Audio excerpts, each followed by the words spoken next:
Warning: the following broadcast features thoughts, ideas, and opinions you might find offensive. If you're easily angered, insulted, hurt, provoked, outraged, or annoyed, the following may offend you.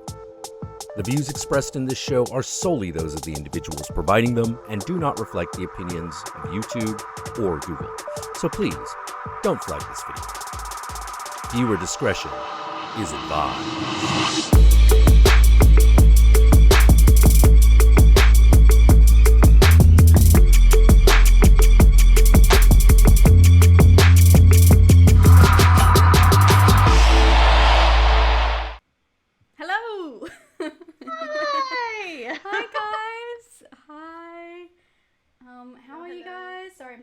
Adjusted. Welcome back to another episode of Does This Offend You?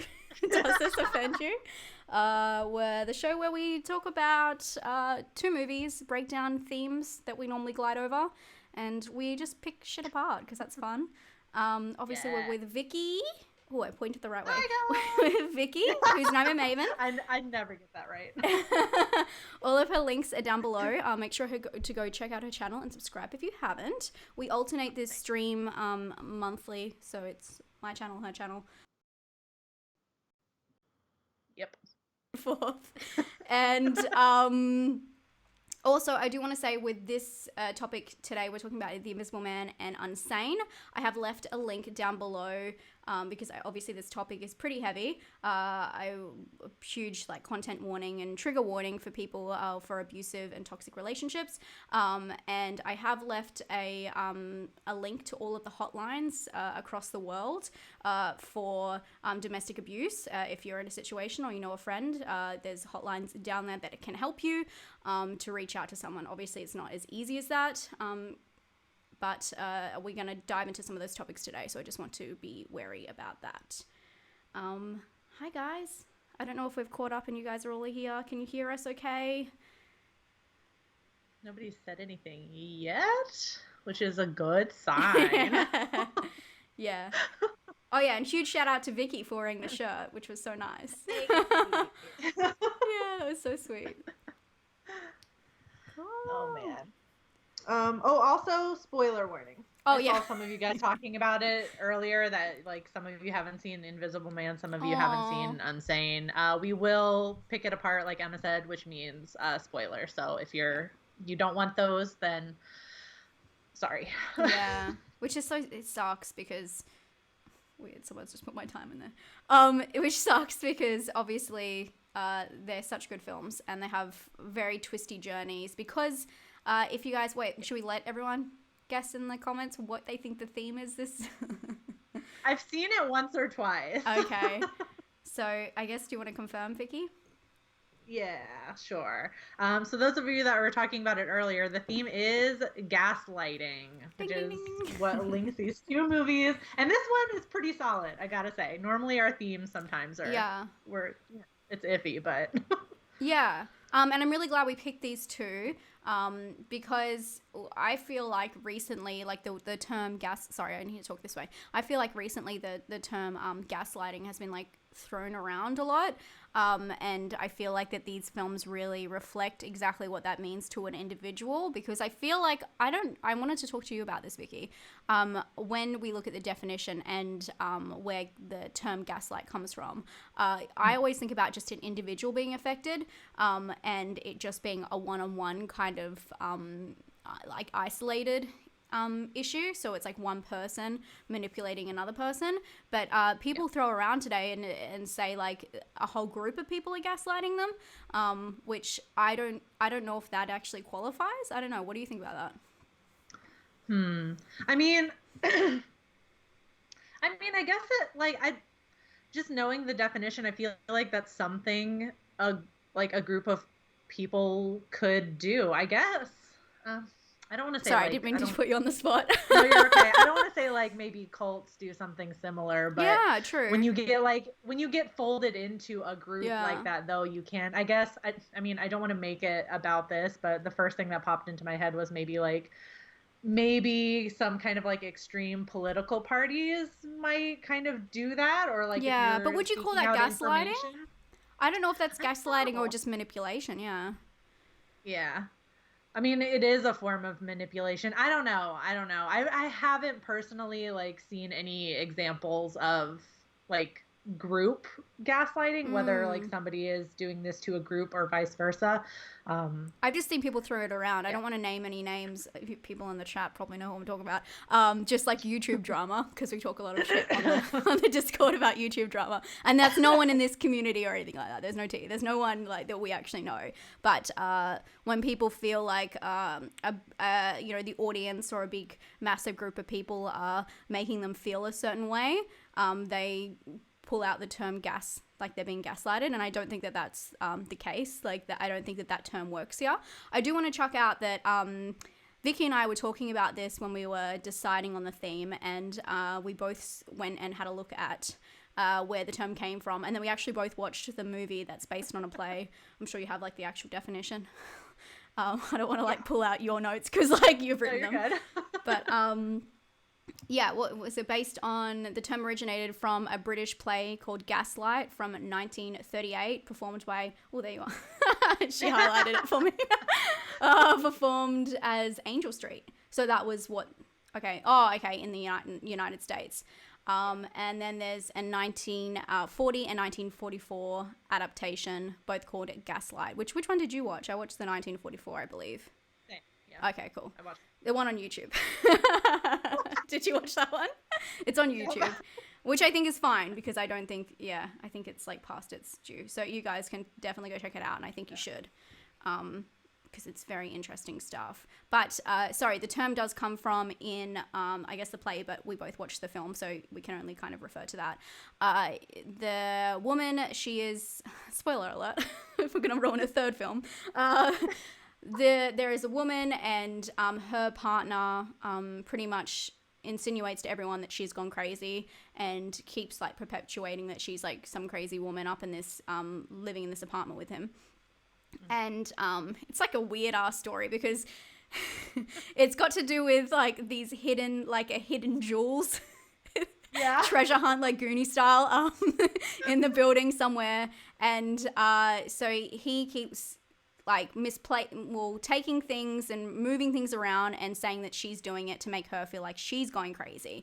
So she thinks that she's crazy. He's told everyone she's crazy. He's trying to manipulate her to think a certain way, and then act that certain way in front of people. So it's a very like one-on-one targeted, obviously, manipulation. But at the same time, he's looking for these jewels that are also so weird that are also in this apartment. And the term comes from every time he says he's like, sorry, I'm gonna cough. Every time he says he's gonna go out of the house to go for a walk or whatever, he goes and tries to find these jewels. But what he does is he goes like upstairs to the attic, I believe, and because they use like gas lights. Is that the term for it? Yeah, I guess technically. He puts on the gas light in the attic when he's there looking for the jewels, so that dims the lights and where she's sitting, so she sees the lights dim. So that's where the term comes from. Is that a good explanation? I don't know, Vicky. Yes, that's literally where they got. It's a theme in the movie, and that's where we get the term gaslighting. Because there's a moment in the film too where like one of the servants, like she asks if she noticed the lights go down, and the servant's like, no, it was the same when I was just in here, or something like that, which is like the definition and an example all that's rolled into one. I knew Vicky could make it make sense. Thank you. It did make sense. It did. So that's what I mean by targeted kind of. It's like I don't want to say targeted practice, but like it's a target situation. It's not like people doing it. And that's how it results. Like, oh, you're making me feel crazy. It's not like that. It's someone who's very targeted and has an objective by manipulating someone. So yeah, I don't know. I thought this was a good topic to talk about because obviously it's like a buzzword right now, and I think it's important to like put definitions on these kind of things and dive in. Where would you like to start, Vicky? I don't know. What movie do you want to start with? Do you have an idea, or do you want to leave it to the chat? Yeah, I'm happy with either. Like, both are really good, unless you have a preference. No, because, I think they're both really strong. So I guess chat? Do you guys have a preference? Should we do emojis? What emojis would you do for these? I know. Well, Invisible Man has to be a knife, I guess. Yeah, that's we're true. doing spoilers. A knife is like the weapon of choice. And Unsane. Everything's like so phone. Problematic. I'm like emojis wise. A phone? Yeah. I don't know. It was filmed on a phone. I don't know. I don't know what else to put. Oh, yeah. That's a good one. I think everyone's just writing Unsane anyway. Cool. Everyone's like, fuck you guys. We're just writing it. They're like, don't worry about the emojis. It does take a while. I just think it's easy to see the emojis. It's a fun thing, guys. It's interaction. They're like, nah, fam. We're just so cool seeing all you guys in here. Hey, Dino. Hey, Ryan. Hey, Justin. Hey, Kate. Your last name always triggering me. Kate's name is like 3 letters off of like an ex-boyfriend of mine with the last name. So every time I see Kate, I'm like, what? Stop. Hey, Megan. Hey, Scott. Hey, Rookie. Hey, Asian movie enthusiast. You have a great channel. Yeah, I think. Well, yes, there are spoilers. Again, sorry, Kate, you don't have to apologize. There are spoilers, guys. Spoiler alert. Spoiler alert. Spoiler alert. Spoiler alert. Sometimes I say like spoiler alert in a video, and then someone's like, "Oh, sorry, I was looking away for that moment. I didn't catch you saying it. I can't believe you spoiled it." And I was like, I don't know what else I can do. Hey, Ben. You just gotta insert a clip every frame. Okay, I think we're definitely doing it Unsane, I think. Okay. Fair enough. Oh, hey, Bia. Hello. You guys are all here. So nice. Yeah, the whole gang's here. Yeah. Okay. So, Unsane. It's directed by Steven Soderbergh? I say Soderbergh, but I don't say anything fucking right. So don't take me. You guys know who we're talking about. Unsane follows Sawyer Valentini, who relocates from Boston to Pennsylvania to escape from the man who has been stalking her for the last 2 years. While consulting with a therapist, Sawyer unwittingly signs in for a voluntary 24-hour commitment to the Highland Creek Behavioral Center. Sorry, my phone was on. Her stay at the facility soon gets extended when doctors and nurses begin to question her sanity. Sawyer now believes that one of the staffers is her stalker, and she'll do whatever it takes to stay alive and fight her way out. Sorry, I just put the stream on my fucking computer and then it just started. Got it. Okay, idiot. Sorry. I was listening. Yes. Obviously it's I don't know if everyone knows. Yeah, I fucking love this movie. It was like, I think it was my favorite movie in 2018. I absolutely love this movie. It blew me away. And see this here. If you guys wondering what this red thing is, it's a hot water bottle. Why did I leave that on my couch? Yeah, I love the character of Sawyer. I don't know where you want to start, but I think that she's like, obviously every main character is an important part of the story, but her perspective in this is so different, and I don't think people realize how different her character is and what it actually means, because she's such like a hard ass, and I don't think people understand that for once they're showing the character of how they have to, like what they have to do to survive, instead of I guess them in the moment and them going through it. Oh, thank you so much for your blood sacrifice, Dino. Oh. Column number 2. Column number 2 for life. 2 for life. Where should we start? What do you think? I'm trying to find. I know. We should really decide this beforehand, but that's fine. This is part of the fun. I guess. Do you mind if we start here? Maybe I just found this. Oh yeah, there you are. Yeah, go for it. Go for it. Oh yes, please do, because I didn't know this. Yeah, me neither until I looked it up. Definitely didn't know this going into the movie the first time, but I don't know, maybe I was just digging like too far, and you fall in too far into the internet. But I found something about Unsane potentially being a true story. Maybe some of you guys in the chat can confirm if you heard about this, like when the movie came out. This wasn't confirmed by the filmmakers that I could see. But apparently there was a case that was investigated by BuzzFeed News. I know. Who apparently joked about having suicidal thoughts during a counseling session and was given papers to sign, which she assumed were standard paperwork, and was admitted to a hospital in order for the hospital to collect health insurance payouts, which is almost like verbatim exactly what happens in the movie. Like kind of like the for-profit prison system is like which is kind of a theme in the movie, I guess, a little bit, like what's going on in the hospital with the insurance stuff. I just thought that was interesting. That's literally all the information I could find on it. I think the woman's name is Samantha Trimble. I thought I had written it down, but I guess not. But I just thought that was really interesting because I did not hear about that when this movie first came out. No, neither. And I did think about when I was rewatching it this time, wondering if it was a real, like, a thing that happened, because they do talk about how it's like based on insurance and things over there. And then I know how fucked up your like your whole system is. So I'm like, wow, is this real? I would not be surprised at this point. So yeah, that is very interesting. And I wonder if anyone else knows. I'm sure that there's a lot of conspiracies as well, though. Yeah, very sad. And I guess, like, on that topic, we should talk about her actually being submitted. What do you call it?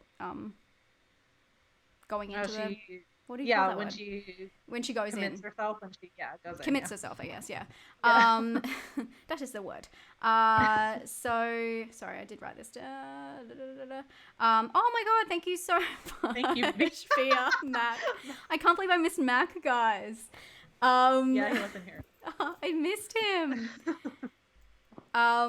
Admitted, yes, thank you. Well, I guess, is she admitted because she self-admits? Is that a term? Yeah. Well, either way, she's in the hospital now. She gets into the hospital. I thought I wrote down something on this, but maybe I didn't. But sorry, I'm trying to find out if we've written so many notes for this one. You did? Yeah, you did. I know you did. I know, I'm trying to find it. Why did I not find it? I can't find it. Lasting effects.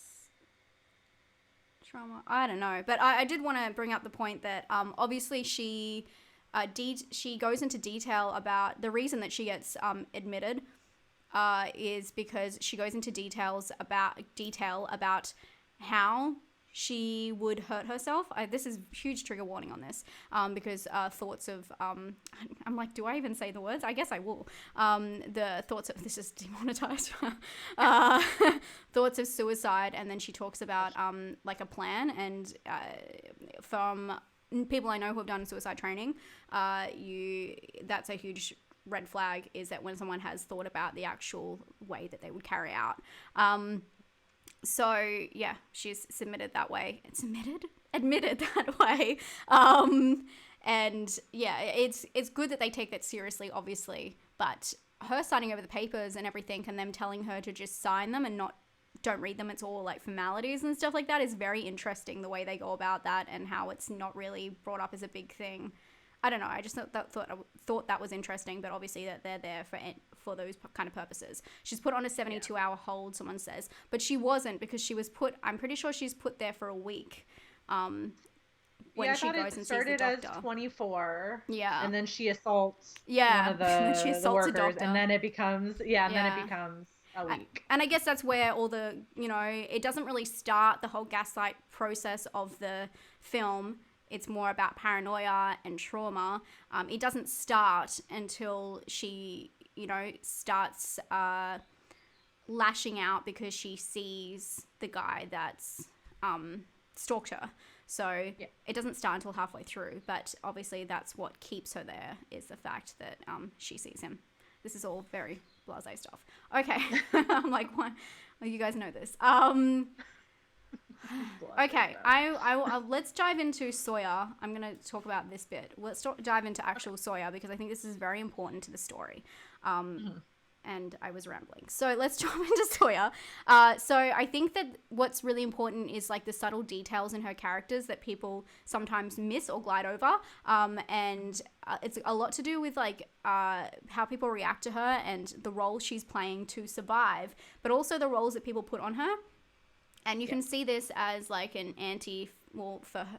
She is a role of, I don't know how to explain this. She's meant to be showing the role of someone who's gone through trauma, but at the same time, it's showing how people treat women in all types of roles and where they should actually stand.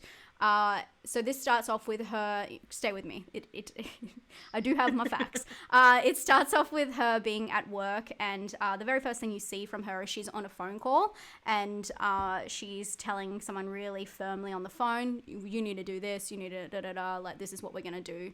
And she's very matter-of-fact about it. And then she hangs up, and her coworker turns to her and says, well, I hope that he likes vinegar. Oh, thank you so much, Rob, for your blood sacrifice. Thank you. But the thing is, she isn't mean. Sorry, someone just said that she's so raw and downright mean. But she isn't mean. And this is why.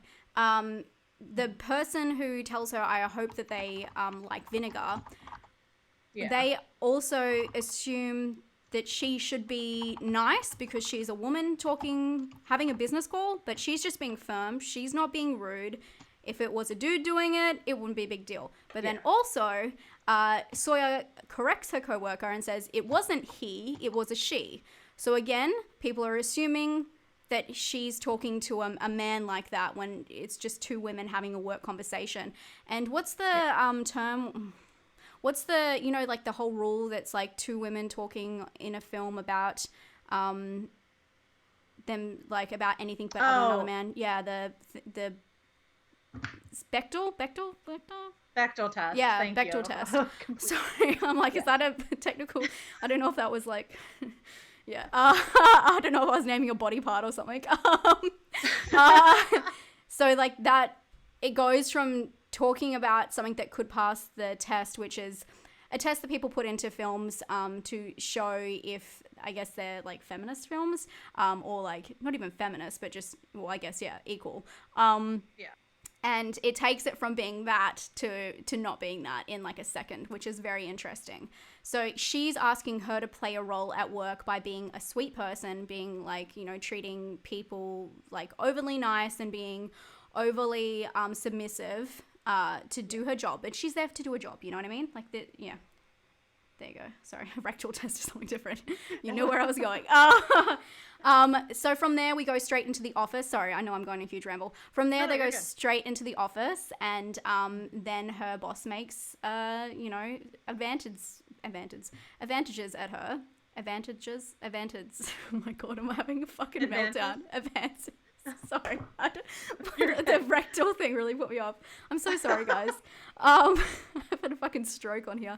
And she obviously declines, and she tells him no. He keeps putting it forward. She says, oh, if I was to go away with you for work, I would need more experience. He says he can organize that. It's like very, again, he wants her to play a role. She's saying no firmly, but because she's not doing it with a smile on her face, she is seen as like this tough, hard bitch. But in reality, she's just an employee. Like, she's literally at work.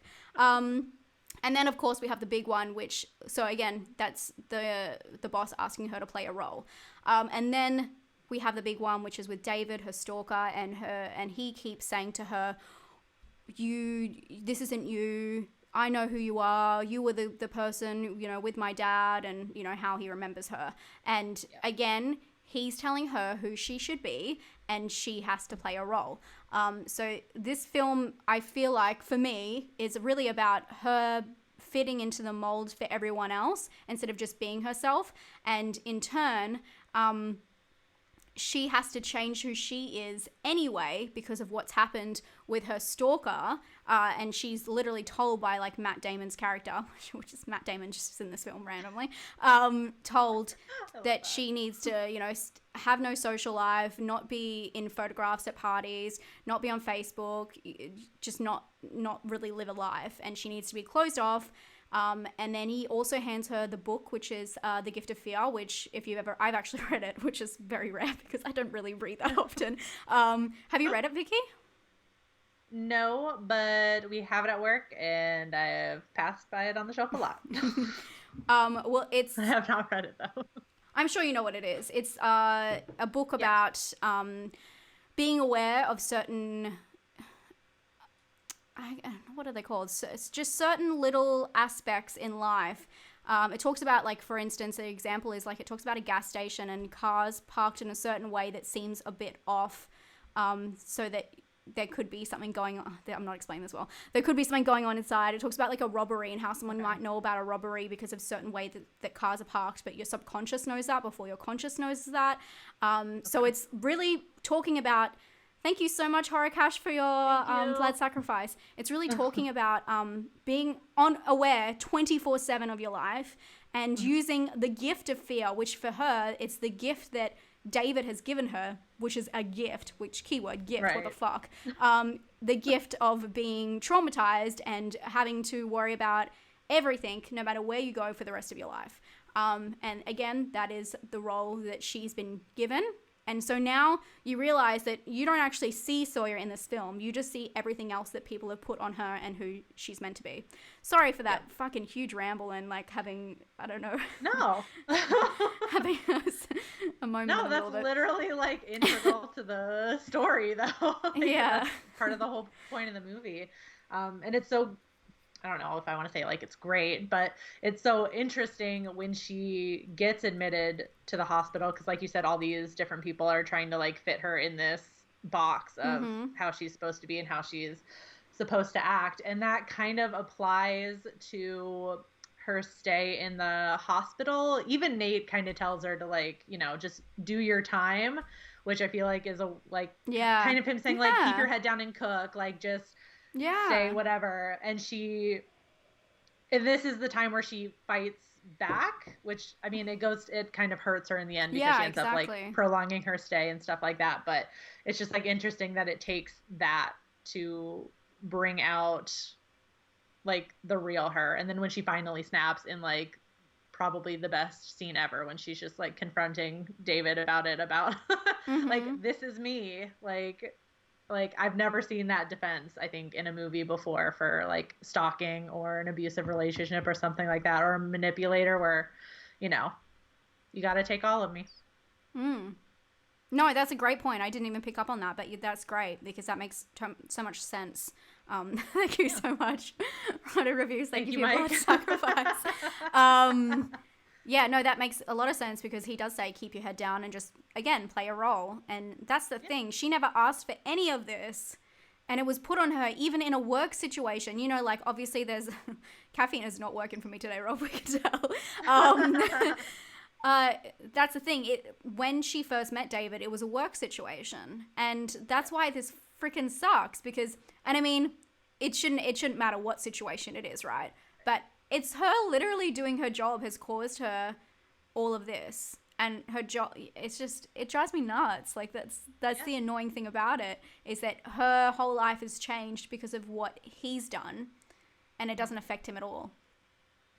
And it's really scary because, I mean, I'm sure anybody who's worked in, like, the service industry, retail, or food service has experienced, like, maybe like a teensy bit of this, which makes this movie, like, so terrifying, especially, like, I don't know, for me, I don't know about anybody else, because this is, like, the extreme version of, like, what can happen. But I've been at work where guys have, like, touched the small of my back. One guy even stroked my hair once at work.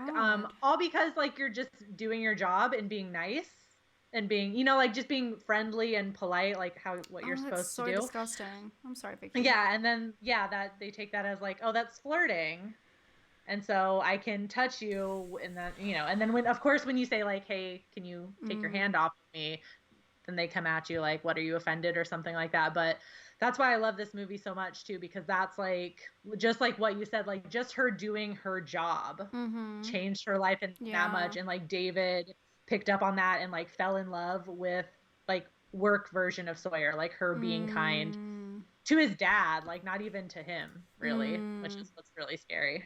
Yeah. Let's talk about David, because on that, I can never figure out if David is actually, like, unhinged, which I'm going to use that term a lot because I'm, like, obsessed with that new Russell Crowe trailer. Have you seen it? No, I haven't. I love it so much. Oh my God, you need to go watch it, guys. Have you seen the trailer for Unhinged? I'm obsessed. because it's so stalkerish and he's so crazy. Anyway, yeah, so I could never tell if David in this, because he doesn't seem like a really smart fellow, because he can't pick up on the cues that she doesn't like him after she keeps telling him. But then also it's so calculated how he gets in touch with her and how he manipulates the situation, which you think he would have to be kind of smart to be able to like figure out how to do all this. So I could never figure out where he's coming from. You know what I mean? Like if he's unhinged or if he's, you know, I don't know. What did you have any thoughts on that? I don't know. I saw it more as a progression of that. Like he starts off obviously extremely calculated, because it does take a level of like planning and manipulation. Of course, it takes something to be able to manipulate people like that, period. But to like be able to like fit in to the hospital and work into that role. But I think he starts to become unhinged when Sawyer starts to challenge him. I feel like that's where the switch kind of happens, because he's so desperate at that point, because it could fall apart so easily. And you know, like even when they're in that like abandoned part of the hospital, it could still fall apart really easily. And she's starting to challenge him, which is not his ideal, not his version of Sawyer. And I think that kind of like starts to make him panic a little bit, and then he becomes unhinged. So I think it's a little of both. I think it's one and then the other. Yeah, no, I agree. What? I'm like, everything is so like intense in this. So I know, it's like just one thing to the next. Did you want to talk about any of this? Oh yeah. Okay. Yes. I mean, since we're a big topic of this is manipulation and abusive relationships, which we gave a warning for in the beginning of the show. I mean, and this is a theme in The Invisible Man too, which I'm sure we'll get into. Oh, you're frozen. You're still there, right? Oh my God, am I frozen? Are we still here? I can hear you. Okay, so that's good. Okay, I'm sure it'll catch up. Okay, I just wanted to make sure. Let me know if there's any issues, guys, in the chat. Yeah, it's just for me on Skype. Was I like this? Skype. You're still frozen. Am I still frozen to you? Oh no. Okay, you're good. Okay, good. Okay, good. I just wanted to make sure it wasn't on the stream. Okay. Anyways. No, it looks fine. So yes, abusive relationships. It's kind of a theme in Invisible Man too, which we'll get into. But the whole idea of being a victim and being in an abusive relationship, I guess as a woman, I guess that's the only way we can really speak on this. Anyway. And not saying, sorry, just really quickly, not saying that we do know that this happens on both parties. We're not gonna. Yes. We're just saying we can only speak it from that point of view on this. Yeah. Exactly. Sorry, that's what I meant. Thank you for making it make sense. Appreciate that.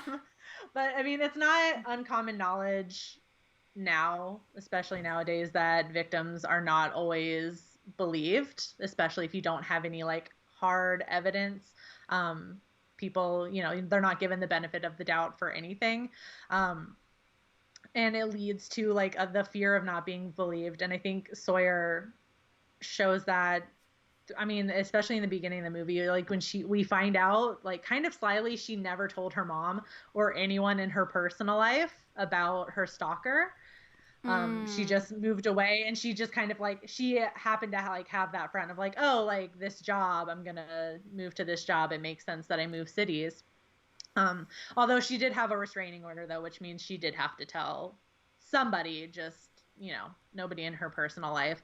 But I think it's an important moment when Sawyer tells her mom over the phone, when she's finally able to get a hold of her mom while in the hospital, and she tells her about David, and she later tells Nate too, and they instantly believe her. Like there's no question, especially her being in the hospital too. You think there's finally maybe kind of like a rational reason to maybe question what she's saying, but they don't, like they automatically believe her. And I mean, that just goes into stalking victims too, I guess, if you want to call that like the lighter version, because the cops, we see this with the cops who tell Sawyer's mom that there's nothing that they can do unless they have proof that a crime has been committed, which is common, sadly, in a lot of stalking cases where, and Emma already touched on this with Matt Damon's like little cameo, like the responsibility falls on this, like the stalkie, I guess, if you will, to protect yourself from something happening to you, like getting on social media, changing your number, moving, until the stalker actually commits a crime like breaking into your house, which, I mean, says a lot about, it's the same thing with rape culture too, like teaching women not to be raped instead of teaching men not to rape. Yeah. Or anyone to be inappropriate. But yeah. Right, anyone. Right, exactly. Yeah. Yeah. Yeah, no, totally.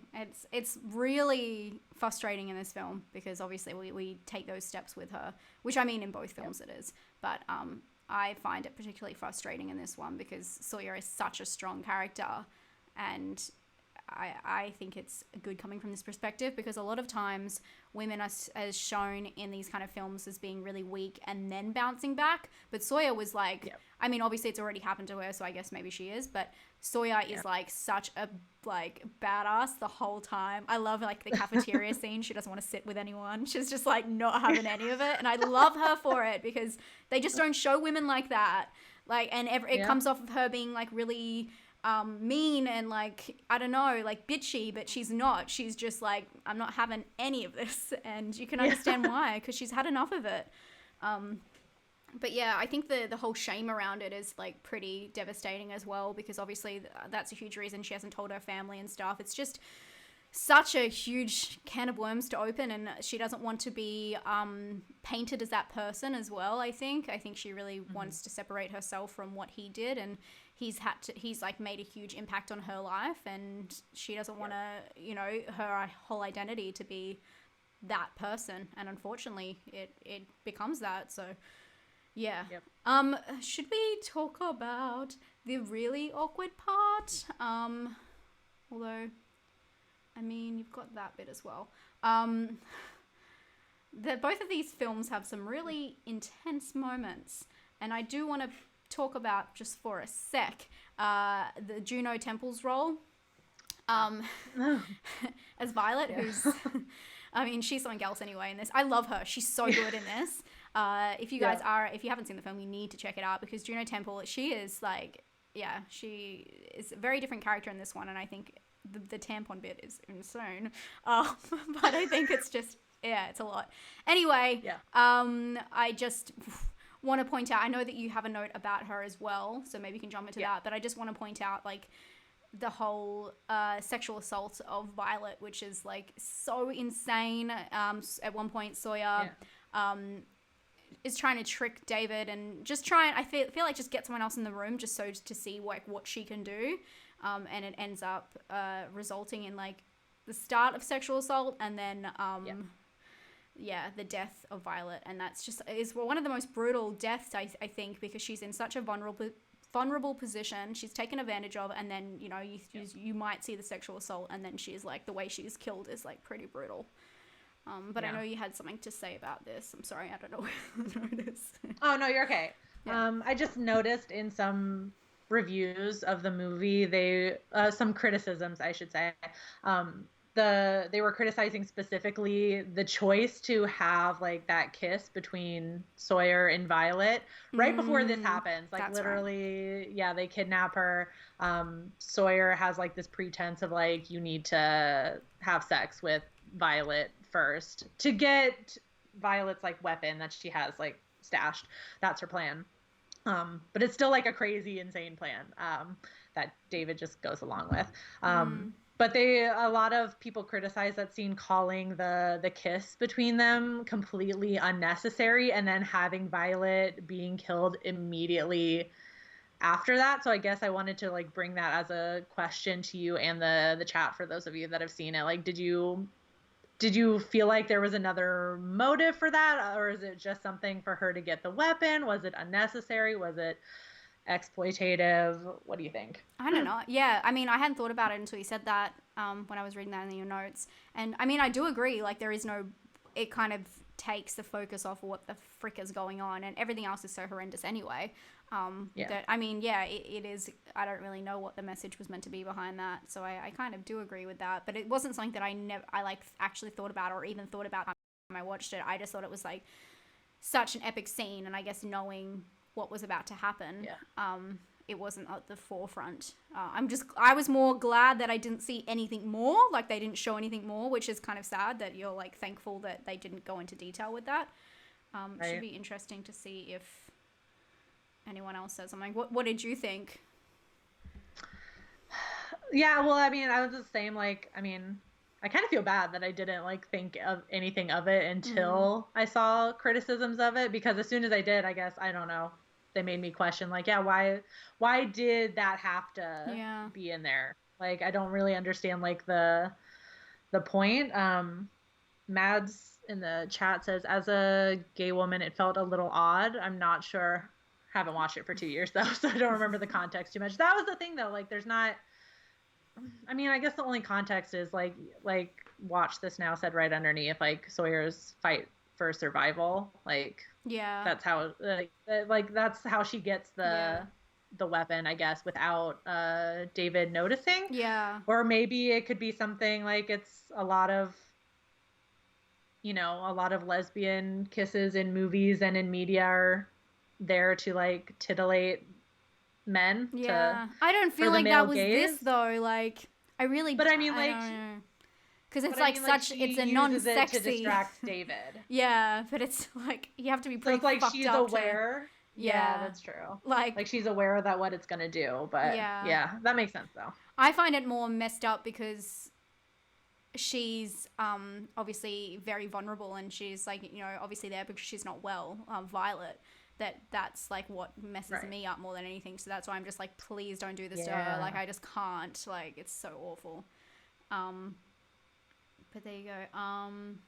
IMD says, sorry, I'm just seeing what Megan said. Advisory says it was meant as a distraction.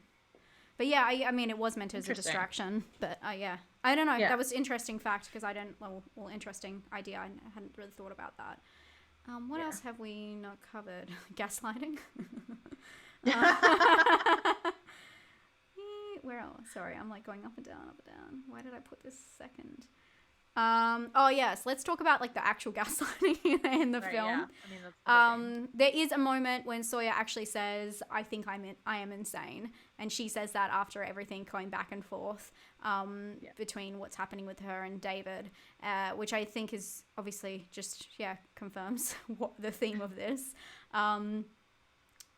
And again, with the gaslighting, what we were talking about before this started and the definition, someone's target, like I feel like targeting someone is very much like what gaslighting is about. And you can see the moments when David pretends he doesn't know her, and then when she comes up to get a pill, like would show her something when everyone's not looking to confirm his identity, and then she's like, it's him, and she looks unhinged, and my gosh, like, does he do a good job of it? And you can see him laughing and smirking and smiling when he's like showing who he is, and it just shows how much pleasure he is getting out of seeing her react.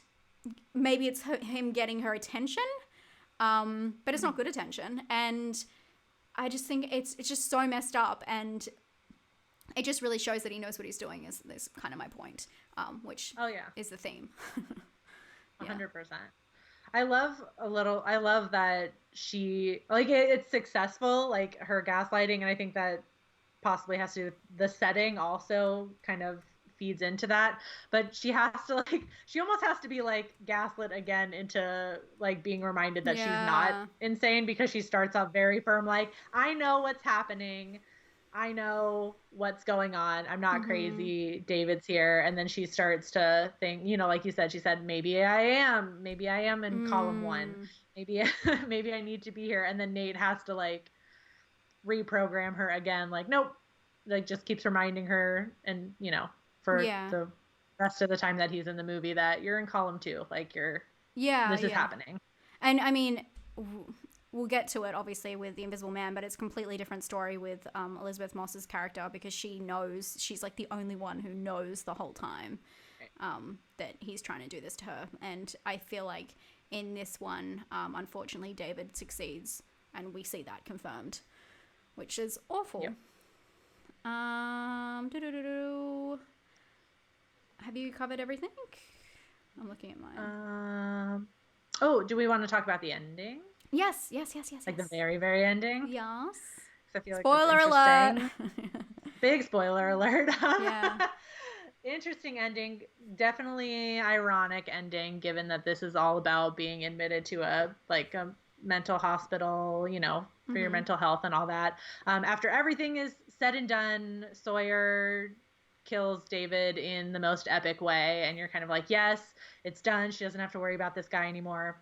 And the very last scene of the movie is her having lunch with her coworker, and she thinks she sees and hears David across the restaurant, and she comes up behind him with a knife, realizes it isn't him, and the movie ends with her running out of the restaurant. So it's kind of ironic that, after all of this, after everything that's happened, she still hasn't had the trauma that she went in for in the first place to deal with her seeing her stalker everywhere. She still hasn't had that treated. Yeah. And, killing David hasn't fixed that, which is kind of it's really sad ending, I think. Yeah, no, it is, but it's showing obviously the traumatic effects, but it's also showing what we were talking about before about the gift of fear. She's been given that gift of, for her whole life. She's always going to be watching her back because of what happened to her. And this is why people create trigger warnings. And if you're someone on here who's watching it and doesn't understand why people put trigger warnings in, this is a great lesson, because obviously it's showing no matter if there is no threat around her, she is still affected by what happens to her. I'm sure everyone in the comments, I'm sure you totally know what I'm talking about, because I've spoken to a lot of you guys personally, but as well, I know that a lot of you guys understand this. But that's why we have to put trigger warnings in things, because you have no idea what someone has been through in their lives that they could be triggered by a certain topic. And it's the same with her. You look at that, she's just at a cafe with a friend and she's triggered by seeing the back of someone's head and assuming it looks like someone else. And if you've ever been violated or anything, harassed by somebody, you see them everywhere. And it happens to me. I see people that certain things have happened with all the time, or I assume I see them, because it's the gift of fear. You're looking out for it. You're on your defense. It's an instinct, which is so awful. So I think that I really like the ending of that, because it's showing it's not, a lot of horror movies end the killer's dead. This one showing, even though he's dead, her fear's still there, and she's going to have to live with that for the rest of her life. So what he's done to her affects her whether he's alive or dead, which is so sad. I'm going to cry. Which is interesting, because a lot of, like you said, a lot of horror movies have that kind of happy ending, the killer is dead, and people everyone's just magically they might be covered in blood, but everyone's magically okay again. Okay, the killer's dead, we can all move on with our lives. And this movie is the real version of that. Just because somebody might be dead and gone and out of your life doesn't mean like you said, that fear isn't is still there. It could still be there and still affect you it could affect her for the rest of her life. You don't know. We don't know. Yeah, but it's a very different ending. I'm just trying to see if I've covered everything, because we went on and on about that one, hey? Yep. I think I think I'm pretty sure I got most of mine. Sexual assault, lasting effects. We just talked about lasting effects of trauma. So yeah, I think that we kind of covered it all. Should we move on to... Wait, Vicky, are you offended by Unsane? Oh, no. No, I'm not. I love this movie. I think it's extremely well done. And just in and of itself, I know somebody mentioned the fact that it's shot on a phone too, which is pretty cool. Yeah. But it's just a really good movie. I'm not offended by it. And I have to agree. I love this movie. it blew me away when I saw this in the cinema, and I just like, I couldn't believe that no one was like going on about it. I was like, this is the best thing, because it was such a different perspective. I know, like, obviously it's still the female perspective, but it's just so different. And I guess because it was shot on a phone as well, it feels like very claustrophobic. So it feels like it just feels like you're watching this unfold and you can't do anything about it. And especially when she gets, like, you know, self-admitted. It's very good. Shall we? Everyone's talking about summer and winter, guys. Shall we? Let's jump onto The Invisible Man. Yeah, are we ready, guys? Oh, by the way, there's a poll.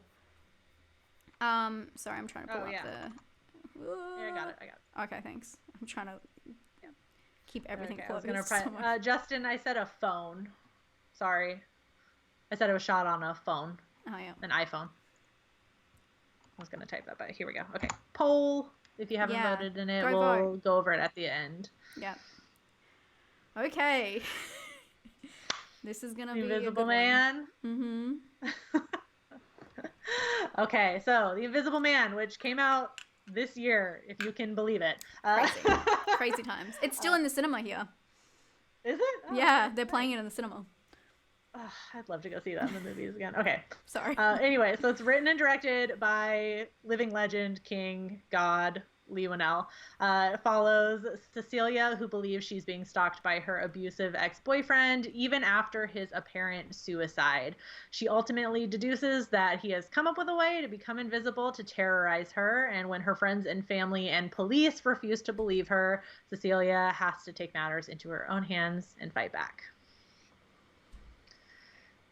Oh, I thought it was somebody else in the comments saying spoiler alert. No, it was me. It was you, yeah. Yikes. Okay, where do we start with this one? Big fan of this one. Want to start with your stuff on the because that's kind of what starts off the movie. Well, I mean, that's kind of in the middle of the movie. Oh, that's true. Your point is. But I mean, I like what I've written there, but I guess, like, let's talk about it. So, like, the movie starts off with an abusive relationship, and her, like, literally packing up and leaving that night. Just also want to say again, if you are in a situation like this, or if you know anyone in like a situation like this, I have left hotlines for numbers for people all around the world that you can contact in your country to call and get help today. In this movie, it starts off with someone, you know, carrying out their escape plan, and she literally has a plan that's like set. She has a bag packed. She knows what she's doing.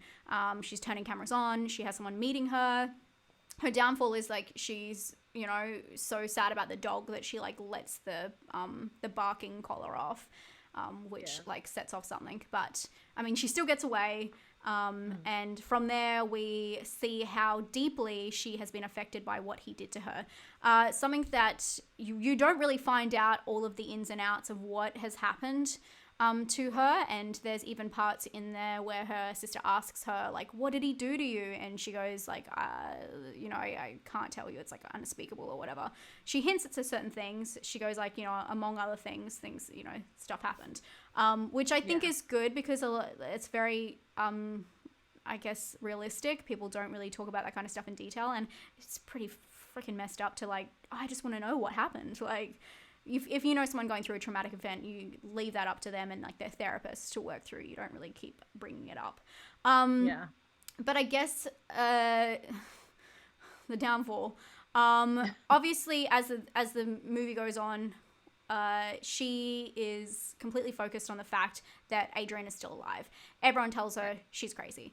And when he does something that's halfway through the film about where he emails the sister on behalf of Cecile and says like, oh, you know, like, I don't want you in my life. And I forget the actual terms, which he said like a whole... I wish it was you or something. Yeah. It was dead or that was stuff dead, like that. Awful stuff. Yeah. Awful stuff. And she, in response... her sister says to her, which is like such a crucial line in the movie. It's not my fault that you're too weak to know who the bad guys are. So this is like something that you can see, unfortunately, happens to people who are trapped in situations. Abusive situations aren't just cut and dry where, okay, something's bad's happening to me, I can leave. Obviously, gaslighting and, manipulative tactics are like pulled out, and emotional harassment and abuse leads to people not knowing what they can do and being scared. And to say that someone is weak because of something that someone else is doing to them, again, this goes back to Unsane, something that someone else is doing to them that's not their fault, and that they're just trying to learn how to deal with, is so messed up that her sister couldn't just understand. Obviously the email is like, I don't know, like you would be pissed off with that kind of situation, but to say something like that you're too weak to know who the bad guys are, is pretty messed up. And if someone sent me an email like that who I know had been in an abusive situation, number one, I wouldn't say that, but like number two, like to think that they are weak because they don't know who the bad guys are. You think, no, they're obviously manipulated and they need help. For her sister to turn on her like that was like, it's pretty sad and sick. And I don't know, for me, it was like one of the pretty big moments of the film. I know obviously there's a lot of like gore and stuff, but that was like one of the really heart-wrenching moments. I guess I kind of covered that. Yeah, because you know that she's got to know what she's saying. Like, obviously there's a part of it that's probably like a knee-jerk reaction a little bit, because she's, like you said, she's really hurt by the email. But you, like, at least for me, like, I feel like she knows a little bit what she's saying to Cecilia in that moment. Like, she knows like how awful it is to say that, because she's obviously very sympathetic towards her when she's telling her what happened, and she obviously didn't know that was happening, but she knows what she's saying in that moment, which makes it, I feel like, even worse. Yeah, no, definitely. What else do you want to get onto? I'm sure you have a lot for this. They're all such heavy points. Yeah, I know. Where do we want to go next? Do you want to talk about gaslighting the audience? Because I think that that's an interesting perspective. Oh, yeah. I mean, since the theme was gaslighting, I was thinking about that when I was watching the movie. But I feel like the way it's filmed, it's meant to like put you in Cecilia's shoes. Obviously, that's who we're following. But I feel like the way the camera works kind of like gaslights the audience in a way, or it's just manipulating the audience. Like, there's a lot of times in the movie when the camera moves of its own accord, like away from characters, away from the action, onto nothing, and it'll hold it there for a little bit. And of course, like, that's meant to be like a moment, like, is he there? Is he not there? And it's almost to the point, like in the movie, where you're convinced that he's there also. Like, you're with Cecilia on this, like, he's there, he's got to be there, and you're almost like looking for like something like minuscule to move. Or maybe that was just me watching the movie. I was like obsessively watching. Yeah, like there's got to be something moving. There has to be. They're like, otherwise why would the camera go there? Which I feel like is just a really clever way to film this. Like, and make you question yourself also while you're watching the movie, where Cecilia is being questioned as to whether she's sane. Yeah, and Lee Whannell, he always, like, he's very big on camera movement in his films, especially if you've seen Upgrade, which is a horror movie. And it is. Like, he's very big on putting you in the shoes of the protagonist. And in this one, I feel like that was a moment where you're just looking around to see if anything's in the background. And I didn't think of it that way, but it's like really interesting to think of it from her perspective. Though it's good, because I was worried going into this film. Obviously, when you go into a movie called The Invisible Man and you have seen the trailer, which the trailer for this one was like, I mean, the promos were like everywhere. You weren't sure if it was going to be revealed early on, or what was going to happen, or if she was going to be crazy the whole time. Sorry, I should quote that. But I'm glad that they like revealed that early on, and I'm glad it wasn't like, I don't know, like it was just a weird not knowing how they were going to address it and how they were going to go into the subject. I just thought that was really interesting, the way they played it out. But the most interesting thing in this film is that no one believes her up until the very end. Even when he is found, tied up, she says still, and even as an audience member, you're like, maybe he didn't do it. But when she says it, it's the only thing that confirms to you. And even her friends didn't believe her. No one believed her. Like, her cop friend doesn't believe her. So much so that she has to make her own plan which is so opposite of Unsane, by the way. She has to make her own plan to kill him so she feels better. And she does feel better afterwards, and you can tell she's like taken her power back, which I think is really interesting. Oh, thank you so much for your blood sacrifice, Justin. Thank you, Justin. Something I do want to talk about in this film, which they don't really, I mean, they touch on obviously the mental hospital in Unsane, because a lot of this has to do with like people feeling like they are unhinged crazy. I think that the medication in this one was really done and I just love the hints it put in with medication, because there's such a stigma against people taking medication. And if you watch any horror movies, you know, if someone goes into someone's like bathroom cabinet and finds pill bottles, obviously, or they're unhinged, or I'm going to use unhinged for the rest of my life. Yep. Obviously, like, you know, something's wrong with them because they take medication, and it shows like holes in their character, which is so messed up. Like, I can't believe how messed up that is. And they do this in this film where she finds that pill bottle, and it's almost like, obviously it's calculated by Adrian to put that blood mark on the pill bottle so that she takes it, so it makes her look even worse. Again, why is medication used to make people look worse when medication makes people better and feel better and, you know, takes care of them? So if I was someone who was worried about someone and I saw they were taking medication, I'd say that's a positive sign, if that's right for them, you know what I mean? Like, it's so weird that it's seen the opposite way. Her sister also claims that she needs medication. She says, you need medication. I think it's during that time when she says that thing about her being weak. But it's just really interesting. I feel like it's brought up as like, the stigma against it is pretty atrocious, but I think in this film it's done in an interesting way where they're kind of showing that has nothing to do with anything to do with the film. So I don't know, I thought that was interesting. And it points it out by doing exactly what you said, like a character, instead of like the movie weaponizing it, like I like that choice of word, because that's really what it is. But instead of like the movie just weaponizing it by, like you said, just showing like somebody's medicine cabinet and it's full of pills or something, and the audience thinking like, oh, there's something's wrong with them to be taking it. Adrian weaponizes it himself because he knows that's what it'll do too if it comes up like, oh, she's been taking this medication also. Like, he knows what that would do also to her case. That's what I was saying. Did you just have a drum solo there? I started to like lose myself in the sentence. No. It makes sense completely. Well, I'm trying to throw it back to one of your points. I've put these in the wrong order. I'm sorry. No, you're okay. Did you want to jump straight into the intense moment, the shocking moment of this film? Oh. Did you think that was real? My acting is on point. Like, like, oh my gosh. Do you mean this moment? The throat? Yeah, the throat. Okay. Everyone knows. Spoiler alert. Big spoiler alert. It's shocking. I mean, yeah, Emma, you already you talked about it a little bit. You hinted at it, like where Cecilia has to take matters into her own hand at the end of the movie, because, ultimately people aren't going to believe her because Adrian's planned this out so well that he's become the victim in this. So she has to do it her own way. I love the throat slitting thing. I think especially for these two movies. What a weird sentence. I know.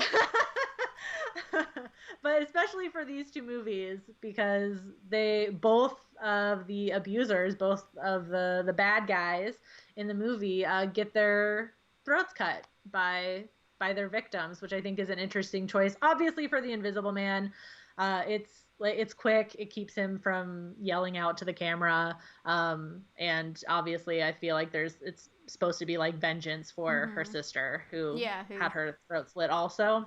Yeah. I just found it interesting, probably reading too much into it, that the whole point of why we're watching these movies is gaslighting, which is a form of manipulation. Now I can't talk. Yeah, sorry. I'm passing it through the screen.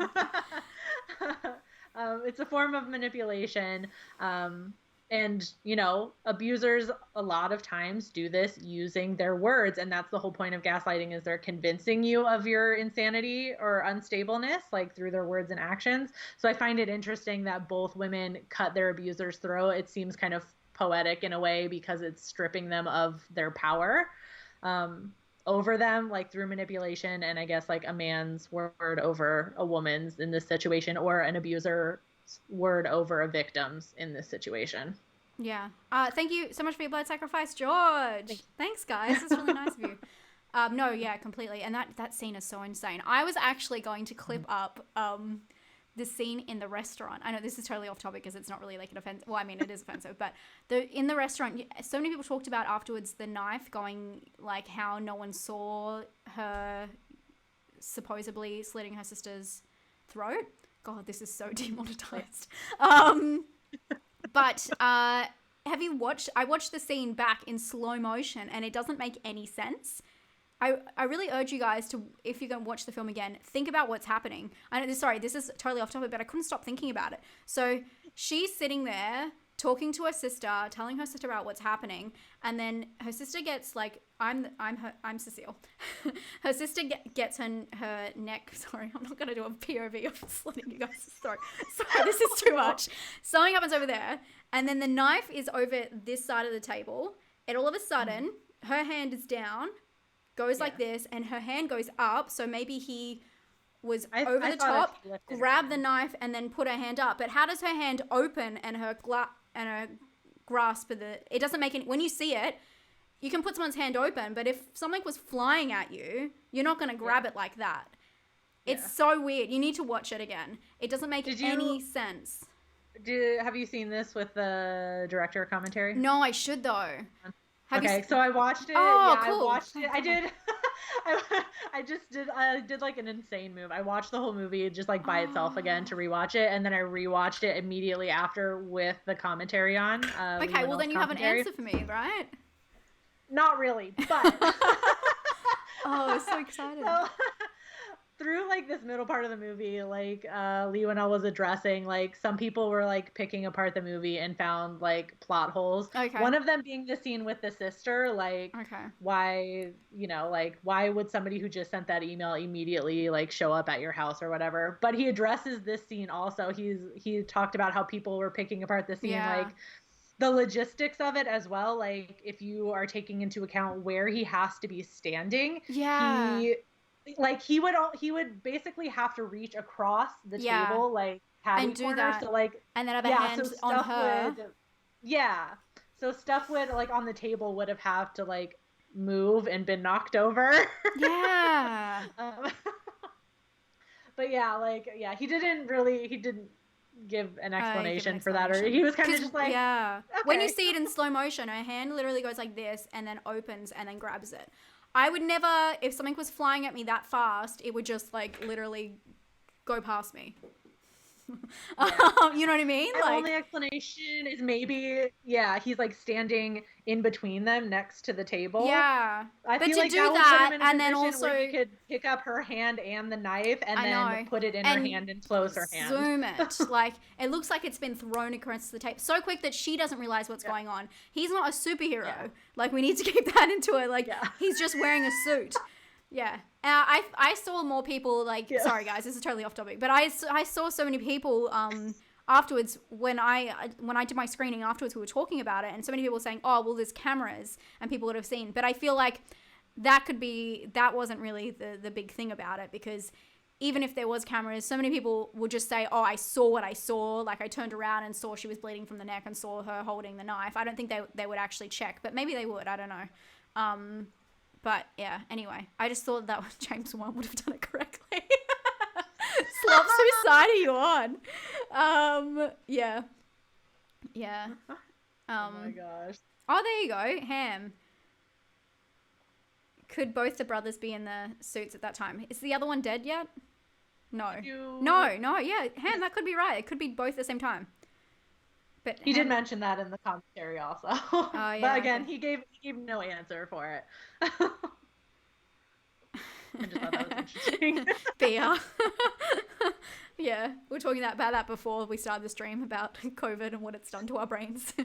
But I just had to, like, when I watched it, I was like, hey, how did she grab that? Like, why does she grab that? I don't know. I don't know about you guys. Anyway, because she grabs it before she even realizes what it is. How would that even happen? I think he closed her hand around it. Because he had to lift her arm How up. would he hold it? I don't know, Emma.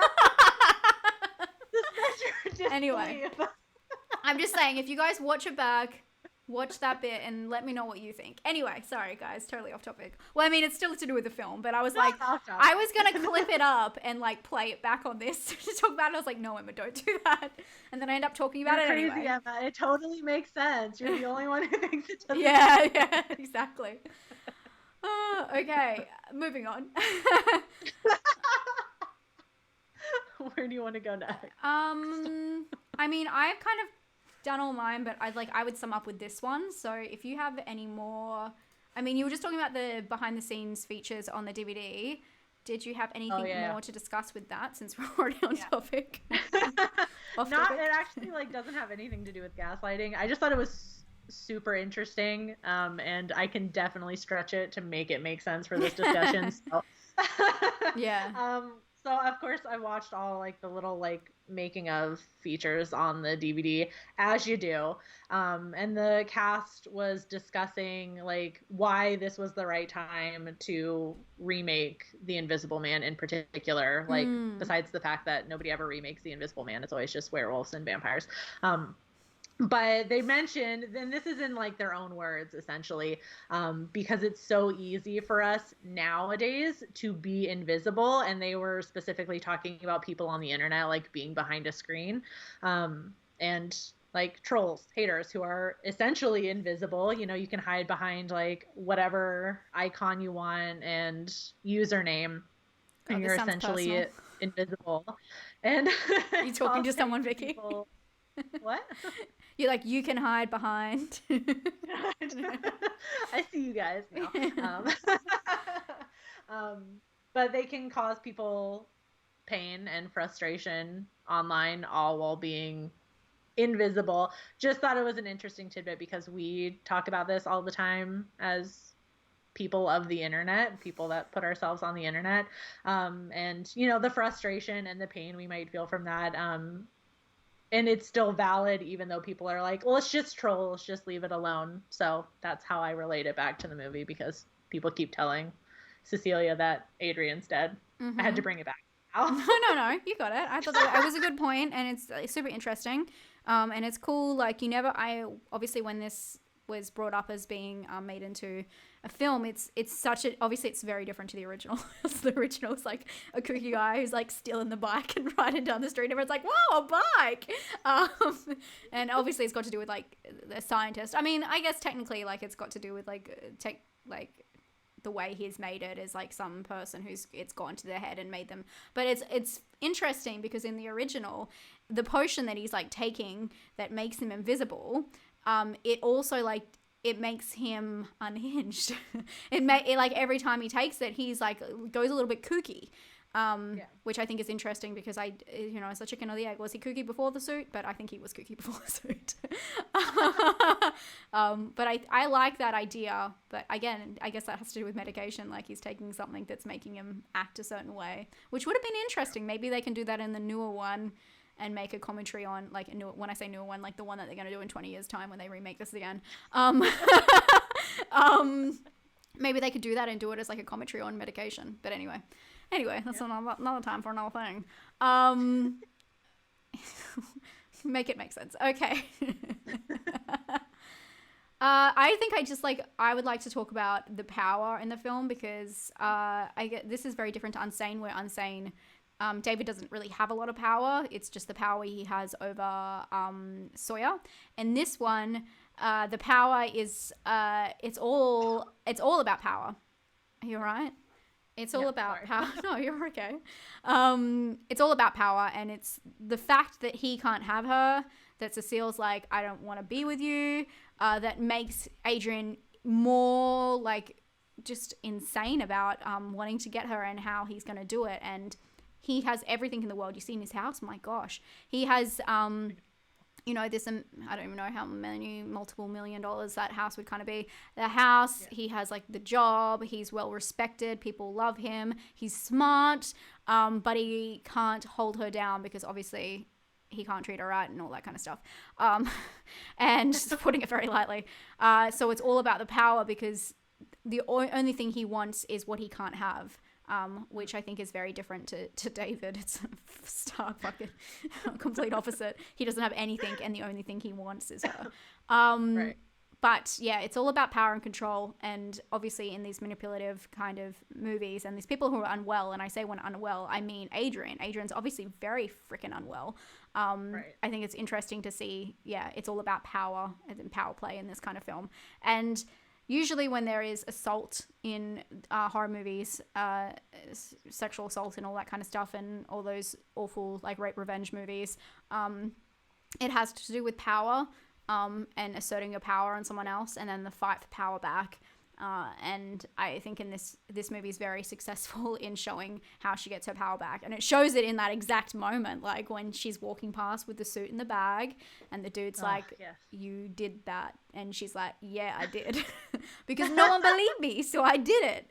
And yeah, I just wanted to talk about that power thing. I don't know if you have any opinions on that. Yeah, well, especially on the very end. I think that's like probably one of the most empowering things I've seen like in a movie, at least from like, because we can only talk from a female perspective, but when she backs away from that camera, like after she's done her like little acting, and her face just falls. Yeah. And I guess, yeah, from the commentary, I guess he wrote in the script like her face falls like somebody calls cut or something. And that's and it's just, oh, it's so fucking brilliant. Yeah, it is when she's on the phone. Yeah. Do you know what it reminds me of? Does it remind you of something? Oh my god, my hand's caught in my hair. Does it remind you of something? Her doing that in another movie? Anyone want to say it in the comments? She does the exact same thing in another movie that we all love. Anyone? Wait, I've got to wait for the chat to catch up. If anyone guesses what I'm talking about. Why can't I all of a sudden, Elizabeth Moss, why can I all of a sudden not think of anything else that my brain's on? Me just waiting for people in the comments to check. Come on, guys. Comments. The delay. People are thinking. No one's thinking. Is everyone Us, thank you. Oh, us. So do you remember in Us? She's like Yeah. screaming outside the window to her partner. She's like, no, no. And then she just starts laughing. I don't know. Like, it just reminded me. I was like, she does this all the time. This is like cakewalk for her. Yeah. No, not in Handmaid's Tale. Jesus Christ, not in Handmaid's Tale. But everyone's saying Handmaid's Tale. No, in Us, she does the same thing. I mean, it's not like the stark difference, but it was funny how she, like, in Invisible Man, she obviously is on the phone, and then when she like tries to see if she's past the security camera before she can break, which yeah, I don't know. Interesting stuff. We see that a lot in horror movies, though, like people making those 911 calls and then like blanking. It's pretty terrifying. But I think that's the tell in that whole situation. Otherwise, you wouldn't know what was really going on. I don't know. I mean, obviously, you know that she slits the throat, but you know, like, you know that he doesn't do that to himself. You don't have anything to say about that throat slitting? Did it check out for you? It's all plausible. Well, yeah, it made sense. A lot of people said, I don't think that she could have run to the bathroom and got into the suit within that time. She totally could have. But how did she know how to work the suit? The thing is, when I watched this film, I wasn't picking it apart. Like, I was taking it for what it was. But then so many people came to me and said those kind of things. And I was like, I think we're just meant to enjoy this one. You know, like, when you like a movie and you don't want to like, you're like, no. Sorry, I was reading the comments. I think Bea was... I don't know what Bea was saying. I'm alone in this one. Oh, okay. Oh. Yeah. Yeah. I think that, it was very defining. There's a lot of defining moments in this film, but that was one. I think the one that really got me at the start, when you start to think that she's just being paranoid and she's, you know, she tells her sister not to come to the house. And that's obviously how he finds her as well. She tells her sister not to come to the house. You think she's like, you know, working up all of this. And then that night when you see her laying on, you know, the whole thing that happens with the bed sheet, and she gets up and then the bed sheet doesn't move. And in that moment, I'm like, yes, they let us know. I didn't want to go back and forth this entire movie. But yeah. It's definitely time to suspend disbelief. Yeah, for sure. Because you just weren't sure with this kind of film. Because how did he know where she was when they sent that letter to her? What letter? When she gets the summons or whatever. Yeah. So maybe he did already know. Yeah, the guy's house. I thought maybe he did already. Oh no, he would know. Yeah, knows after, because that's after the sister, right? After the sister comes over. Oh, maybe it was the sister, I guess. I don't know. Because the sister, he kills himself. He literally kills himself so he knows where she is, because then he knows that the sister's going to go see her, because he was waiting for it the whole time. Good point. Yeah. Okay. And then from there, that's when he's like in the house creeping around. But yes. Okay. We've spent so many times around. It's so weird, that whole thing in the attic, and you think, oh man, someone's gonna come home and it's game over, but it never is. It never is. And he was so quiet. How was he so quiet? That suit gave them superpowers. I'm convinced. Ability to make people open their hands and close them. Okay. Have you covered all of your points? I think I got all mine. Yes. You got all yours? Yeah, I think so. I think I said them in some roundabout way. Yeah, I think I got all mine. Okay, cool. I guess, I really like talking about these two films because they're obviously so modern as well in the last couple of years. And hopefully I would love to hear in the comments if your ideas on gaslighting has changed at all. Or I do really recommend watching the movie it's on YouTube, the 1944 movie.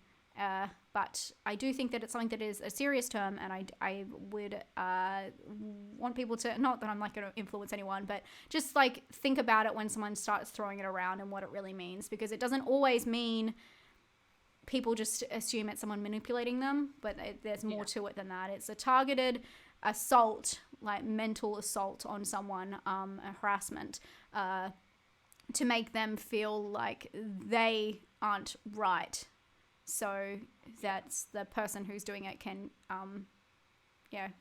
gain something from it. So it's not just someone telling you, oh, I swear you shut that door.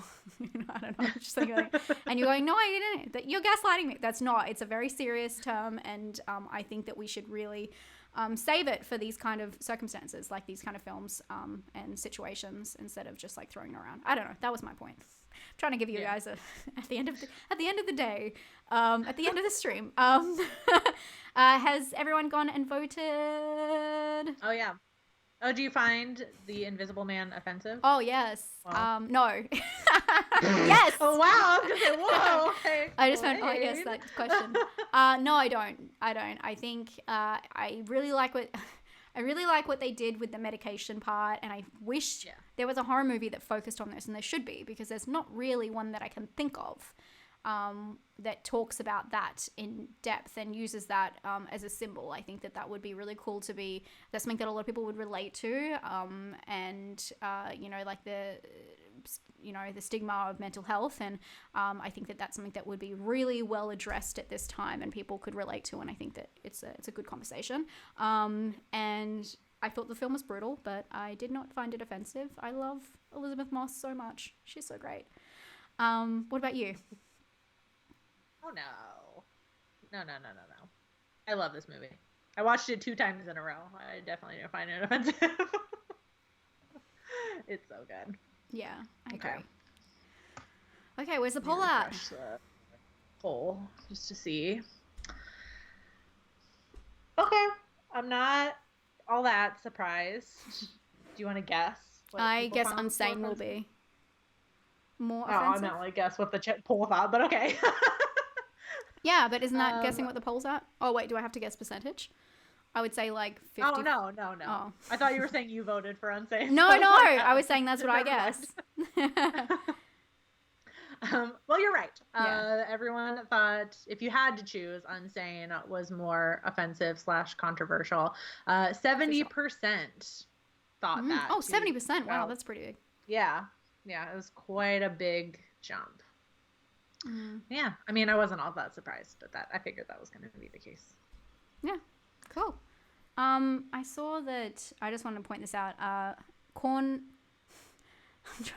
say your name, Pornflix said, I too often hear it used in cases of simply disagreeing with someone, and that was about gaslighting. So I just wanted to make sure that people know that it does, it has happened. So yeah, anyway, I just thought that was a good comment. Thank you guys so much for being here. Again, please go check out Vicky's channel down below, down here.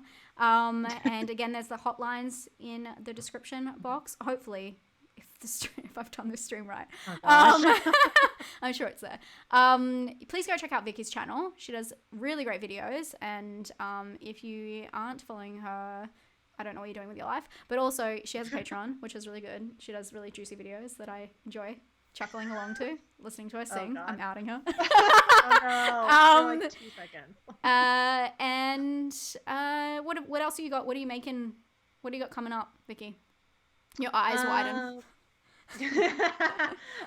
Coming up tomorrow, I'll have a video about horror movie characters that were done wrong, that need more love, that were severely underrated. So that's what I got coming up next. Thank you, Justin, for sharing my channel link in there. I appreciate that. There you go. Cool. Okay, guys, you wouldn't be the first to mangle my name. Oh, it's not you, it's me. It's me.